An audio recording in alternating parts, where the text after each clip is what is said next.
Center is because the flow of traffic would be better at the GIGO Senior Center. So again, the GIGO distribution site for the applications will only be the GIGO Senior Citizen Center. And of course, he did not want to use the mayor's office because of the school traffic as well. And again, we want to be as accommodating to everyone as possible. And so that's what we have so far. Of course, we're hoping to be as supportive of our residents as possible. So those of us that are able to assist our residents with online applications, we certainly will. It is important to note that not all the mayor's offices are equipped to assist residents with their online applications. So you'll have to check with your individual mayor's office if they're able to assist. And there are a few of us that are able to help. There are no attachments to these applications. You do not need any other forms to attach to the application, whether it's in when you're submitting in person or online. So it's simply an application that you complete, sign, and submit. If it's an application online, just the submission itself is your certification and your signature, just as if you were going to submit any other tax document or tax information on the tax account. And I believe that's really about it. Our employees and some of us mayors will go through a training on how the application will actually be completed and processed next week, so that we can help as many residents as possible. Our goal with the applications is to have it available beforehand, or DRT's goal is to have it available beforehand, before September 1st. And the mayor's goal is to make sure that we have it as accessible as possible, so that everyone who is in need of this assistance can have the application readily available, so that September 1st they can submit, and those that are filing online are not going to only be the first ones. So as of now, they do have to line up at DRT to submit your application in person. Mayor, let me ask you this, because we're talking about a program that a lot of elderly, a lot of disabled are going to try to avail of. So from what you understand, will proxies be allowed to stand in line for? That's correct. Yes, you can have a representative submit your application. Yes, and that's a good thing, because we do have we know of our homebound residents and those that are not able to make it, right? And some people actually have to work 8 to 5 and can't get to DRT before they close. So as of now, they will not have any extended hours. I think it'll just be the regular 8 to 5 hours Monday through Friday. And so that's part of our campaign as well. As soon as the applications are ready, is for residents to pick them up. And again, the applications are not ready, and I'm sure it'll just be, it'll flood media as soon as the applications are ready. Right, yeah. Is it going to be at midnight when it goes live, the website? And because I know that Daphne was mentioning midnight, but then she kind of was like, oh, well, let me rethink that. But do you know? You know what? I heard you ask that question, and unfortunately, I didn't ask the question, and it didn't come up. So we can ask it on Monday, and I'll make a note of that, so that we Daph just messaged me that they're going to be coming out with a release today about all this info. Okay. Mayor, since it is first come, first serve, was there a lot of discussion about how to kind of level the playing field so that everyone kind of has a fair shot at getting in the application early? Yeah, that's why I think Daphne reached out to the mayor's office and the mayor's offices, and also they are reaching out to other organizations like the FSM community and those with disabilities, which I think is a great thing. I mean, it's a good idea, because our residents seek services elsewhere other than the mayor's office, and I'm glad that there's forward thinking in that, and that the dissemination of these applications are going to be as wide as possible.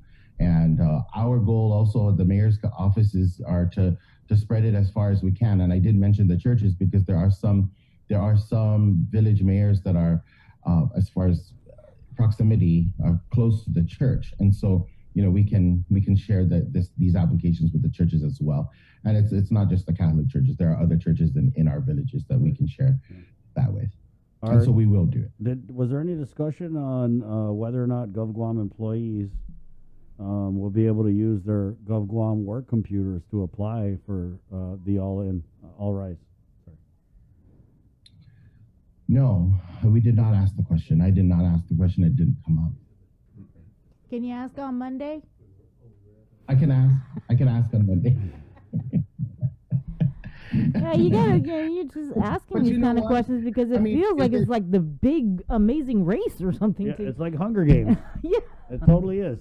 I But mean, why you're gonna would have it be people, so bad? Mayor, people in that line are gonna be Yes. knocking over Tenana. They're gonna be like, "Watch out, Tenana! I was here first." Hunger Games. It's like, can I have my all rise payment? I volunteer as a tribute Yeah, for my all rise. yeah. And Well, you know joke what? about it, but How are they it's, going to you know, monitor that, sad. right? Yeah. I mean, I'm sure it can be monitored, right? You can determine where it came from, but oh my gosh, we just need to get the money to the people, Exactly. I mean, yeah. right? I mean, if they did, what if we consider that? Well, the employee used their 15 minutes in the morning to do it, right? I mean, can we be compassionate enough to allow it? I mean, I don't know. I mean, there's definitely going to be the naysayers for sure.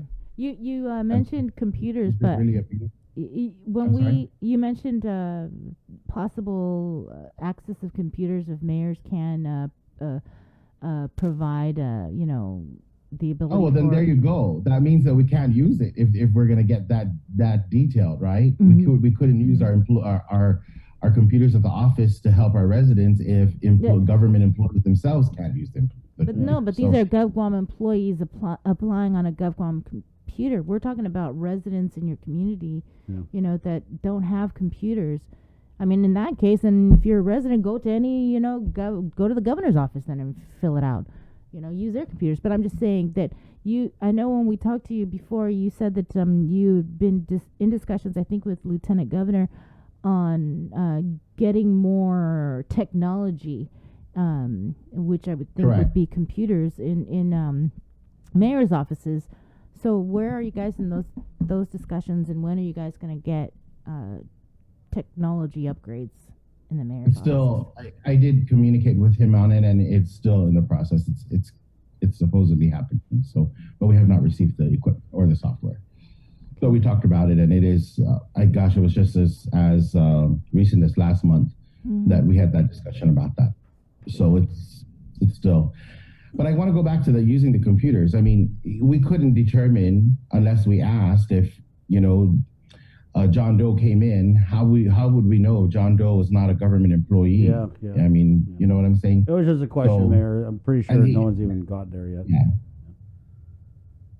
Well, of course you guys are going to get there, but Yeah. I'm just saying that if we make it a big deal, then that's going to be more difficult for us to control who's going to use the computers. And the public library system is going to open their areas and their computers to allow residents to file online. Yeah. So that's also government, right?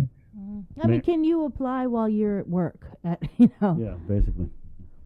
Could it be your 15-minute break? That's It what I'm could, saying. yeah, Could it be your 15 yeah, minute yeah. break in the Apply morning? lunch. Yeah, totally. Right. Mayor, let me just ask you this for the Oh, no, people of Guam. I'm either. asking this on behalf of the people of Guam. Was there any indication from Daphne or anybody at DRT that the governor is inclined to lift the $30 million cap and do away with all this making the people fight for the all rise? Did they say anything about that? No, there was no discussion about that at all. Okay. Well, Mayor, I know we get you on Monday. You're good, right, Bree? Yep. Okay. Thank you so much for the info. We're tracking a release from DRT or the governor's office to come out later today. Thank you, Mayor. Viva Bet. There you go. Viva. Betness! And we're going to keep it moving in the newscast here, Bree, as we're going to bring on the Deputy Director of the Department of Administration, Bernie Guinness, here for an update on our Emergency Rental Assistance Program. Bernie, good morning. Thanks for joining us. Good morning. Hi. Bree, Chris. Good morning. So, you wanted to find out where we're at, right? Yes. Okay, so we have, as far as total applications received, it's 2,970. We have eligible 1,638. Out of that, so far we've expended about what is this? 3,108,000 is what we put out so far on queue, meaning that we've got a couple of batches that are already towards reaching for payment. That's about another 600,000 in the next in the next week or so that we are expecting to pay out as well. So we're looking into it's about 3,707,000 of what we've spent so far for the ERA program. Again, we are just encouraging, of course, we're still in cycle 2, and we're encouraging the community to just continue to apply. We are looking into incorporating a cycle 3 program, which would be coming sometime mid-September. Actually, September 6th is where we're going to put that out, and we're going to announce it publicly. With that particular cycle, we're going to go ahead and include additional financial assistance into the program, which would be we're looking into putting internet services and then also like some relocation costs to it as well. So we'll be putting that out. We're kind of preparing all our documentation, recreating the forms, and then we'll publicly announce that so that if there are individuals out there in the community who are interested and or seeking assistance in that particular criteria, then certainly they can still apply with us. Wait, are you saying that I could get government money to pay for my internet? Under the ERA program, within the ERA program and within the ERA criteria. So that'll be additional. It would be just considered additional financial assistance that we are going to provide. Because initially, right now, it's just the rental assistance. It is the utilities, which is power, water, and solid waste. Right. So. Right. We, certainly we're like 5 to 6 months into this particular program, and again, it is a brand new.